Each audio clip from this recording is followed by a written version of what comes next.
So I just did a doubleheader museum day at the MoMA and at the Whitney. I saw Miró, I saw Twombly, and I saw Harry Smith. So we started the day off with Miró. Miró's works are these like menageries full of creatures. His lines are sharp and strong, and they separate these like very big areas of primary colors, and his canvases have this kind of like all over effect where there's a creature in every corner. There's no depth, and they're kind of just like filled to the edge of the canvas. Twombly is a bit harder for me. I saw his works previously at the MoMA, and I was having a bad day and had a really hard time appreciating it. I kind of came away from it being like, why is the MoMA showing all these like abstract expressionists? Like, it's so reactionary from the war. Like, I can't represent anything now.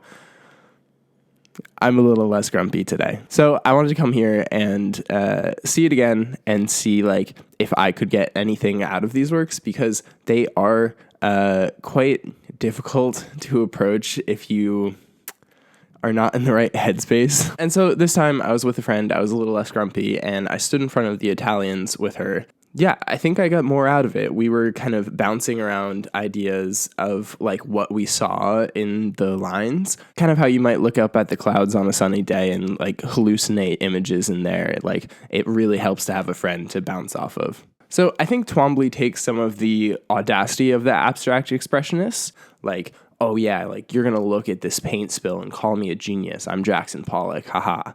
And I think he makes it a bit sillier and quieter. Like, you're going to look at this massive canvas that I did a crayon drawing of and giggle. So I was super happy to get a little bit more out of Twombly. And then I head down to the Whitney. So I actually caught the last day of the Whitney's exhibit, Fragments of a Faith Forgotten, the Art of Harry Smith. So Smith did these jazz paintings, as he called them, that were paintings that were meant to accompany jazz music that he listened to at the time. And so these paintings were actually lost, but they're preserved on film and shown in a lightbox format at the museum. It was actually quite cool. They're kind of like wriggly and a little psychedelic, and they're meant to capture the actual like notes. It's like an alternate artistic interpretation of the rhythms and improvisations of the jazz music that he's hearing at the time. So I think they capture the like creaturely wriggliness of the Miró paintings, but also the like expressive, playful line of Twombly's. And I think they leave behind some of the like tight compositional expertise of Miró, and also some of the abstraction and like kind of starkness of the Twombly paintings. However, I think that Smith adds this kind of like psychedelic intensity to the paintings that's really like his own style. I think it really matches the like improvisational, explosive quality of like jazz at the time. These artists are like clearly very different. They all worked in like different environments, and like we're dealing with a lot of different ideas around them. Placing them next to each other can sharpen the meanings of each of them.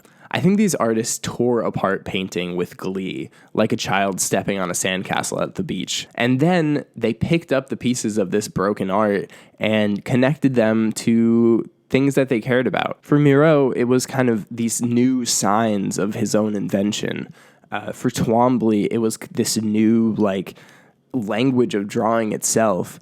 And for Harry Smith, it was this connection to this new improvisational music that was coming out. And so I like to think about art in terms of like not what it means, but what it means to us right now and how we can use it. For me, seeing how these artists kind of cracked open their medium and like made these new forms from the ooze is the meaningful bit. Looking at these past examples makes me excited to learn more about artists who are doing that with the kind of cultural substrate of our time, like who today is like cracking open our visual culture currently and breaking it down and making new meanings out of the pieces.